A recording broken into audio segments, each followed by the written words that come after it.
பகுஜன் சமாஜ் கட்சியோட மாநில தலைவர் தான் பார்த்தீங்கன்னா இந்த ஆம்ஸ்ட்ராங் அவர்கள். ஆம்ஸ்ட்ராங் அவர்கள் பார்த்தீங்கன்னா சின்ன வயசுல இருந்தே அம்பேத்கர் கொள்கையால் ஈர்க்கப்பட்டு அம்பேத்கர் மாதிரியே சட்டம் படித்து தானும் ஒரு லாயராக மாறினது மட்டும் இல்லாமல் அவரை மாதிரி புத்த மதமும் இவர் ஃபாலோ பண்ணியிருக்காரு. அது மட்டும் இல்லாமல் அவரை மாதிரி பார்த்தீங்கன்னா எல்லாருமே எல்லா ஏழை எளிய மக்களுக்கு வந்து படிக்கணும் அப்படிங்கிறதுக்காக நிறைய அவேர்னஸ் கிரியேட் பண்ணி அவங்கள படிக்கவும் வச்சிருக்காரு. ஸோ படிப்பு அப்படின்னு கேட்டால் முதல் ஆளாக ஹெல்ப் பண்ணக்கூடிய ஒரு முக்கியமான ஒரு நபரை வந்து ஆம்ஸ்ட்ராங் அவர்கள் வந்து சொல்கிறாங்க. இது போக பார்த்தீங்கன்னா நிறைய உதவிகள் வந்து இவர் பண்ணியிருக்காங்க. இவரை வந்து பெரம்பூரில் வந்து கொலை பண்ணிட்டாங்க. இதுக்கான ரீசன் என்னன்னு சொல்லி இன்வெஸ்டிகேஷன் வந்து போயிட்டு இருக்குது.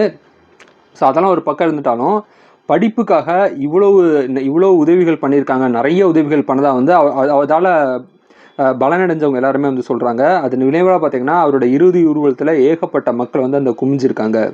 ஸோ ஆர்ஐபி ஆம்ஸ்ட்ராங் அவர்கள். ஸோ நீங்கள் அவருக்கு மரியாதை செலுத்தணும்னு நினச்சிங்கன்னா ஸோ நீங்களும் படிங்க, நிறைய பேர்த்த படிக்க வைக்கிறதுக்கு ஹெல்ப் பண்ணுங்கள். நன்றி.